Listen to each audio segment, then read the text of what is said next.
Kembali pada pembelajaran sejarah hari ini, Bapak berharap kalian tetap sehat, semangat untuk mengikuti pembelajaran ini dengan selesai.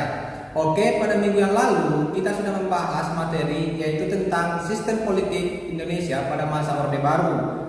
Bapak berharap kalian telah paham pembelajaran berikut, dan hari ini kita akan membahas materi tentang berakhirnya sistem pemerintahan Orde Baru dan lahirnya reformasi.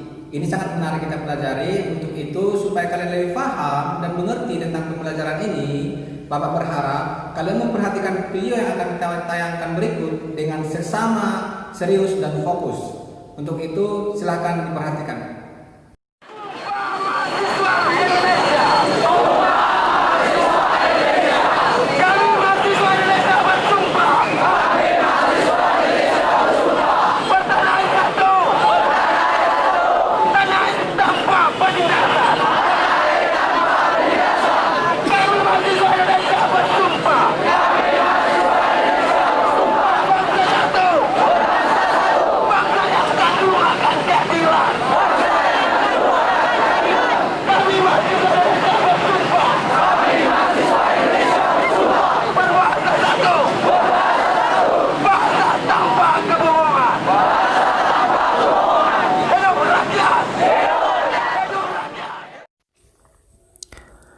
Orde Baru merupakan masa pemerintahan Indonesia yang berlangsung sejak 1966 hingga 1998. Orde Baru identik dengan Soeharto yang menjadi presiden selama 32 tahun lamanya. Selama Orde Baru berlangsung, perekonomian Indonesia berkembang pesat. Sayangnya, perkembangan itu dibarengi dengan praktek korupsi yang merajalela.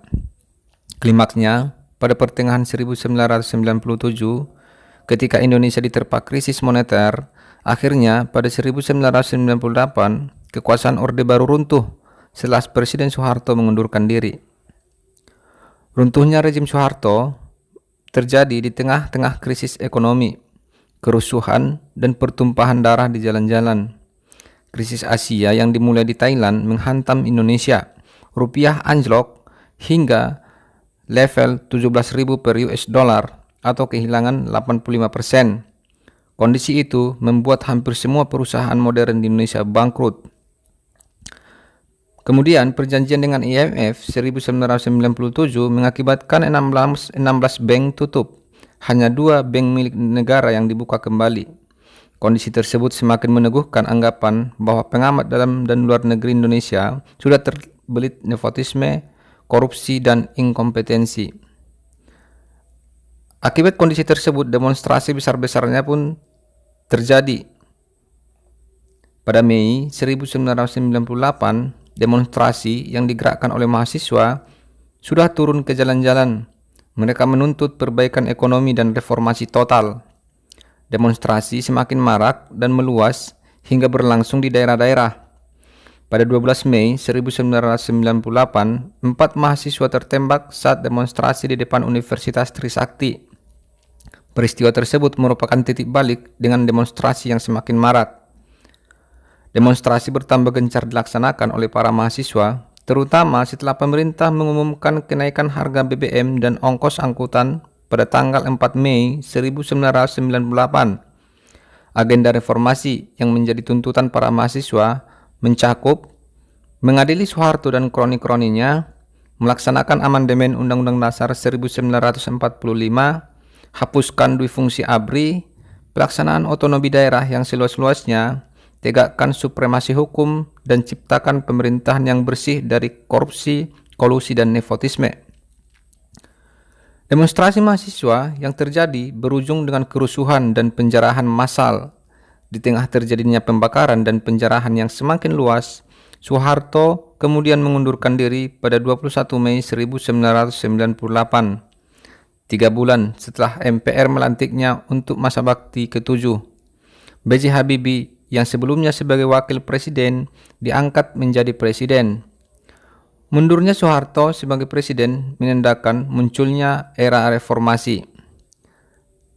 Namun, runtuhnya rezim Orde Baru semata-mata tidak hanya karena krisis ekonomi yang melanda bangsa Indonesia.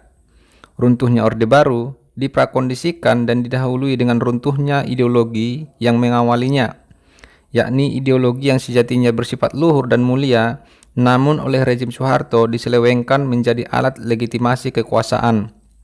Dalam perkembangannya, fungsi ideologi sebagai alat legitimasi sudah tidak efektif. Ideologi mengalami penyimpangan setelah masyarakat kian cerdas oleh pengaruh pendidikan, globalisasi, dan pergaulan yang intens dengan reformasi kehidupan modern. Ideologi lalu menjadi macan ompong, di mana yang selama ini dipakai untuk membungkus kebijakan-kebijakan pemerintah, membuat sepak terjangnya kian terbaca, dan masyarakat pun melakukan perlawanan terhadap kebijakan pemerintah tersebut. Itulah tadi video pembelajaran kita yang berkaitan dengan berakhirnya sistem Orde Baru dan lahirnya reformasi. Adapun latar belakang berakhirnya Orde Baru adalah dikarenakan krisis ekonomi yang melanda Asia pada saat itu, sehingga inflasi tinggi, harga-harga pokok dan sembako yang ada di Indonesia melambung tinggi, sehingga lahirlah kerusuhan-kerusuhan ataupun gesekan-gesekan sosial di masyarakat yang berakhir pada penuntutan supaya Presiden Orde Baru yaitu Soeharto segera mengundurkan diri jika tidak bisa memperbaiki kondisi ekonomi Indonesia pada saat itu. Ada beberapa tuntutan reformasi pada saat itu adalah yang pertama, menstabilkan harga bahan pokok, kemudian menghapuskan sistem difungsi ABRI dan amandemen Undang-Undang 1945 dan beberapa tuntutan lainnya.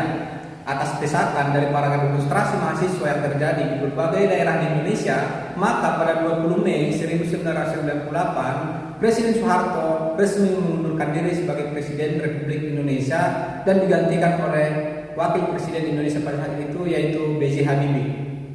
Itulah secara ringkas video pembelajaran kita pada hari ini. Materinya, Bapak berharap supaya kalian tetap semangat, fokus untuk mengikuti pertemuan-pertemuan dan pembelajaran kita selanjutnya. Untuk itu, apabila ada yang ingin ditanyakan terkait materi ini, mari kita diskusikan di Discord. Sekian.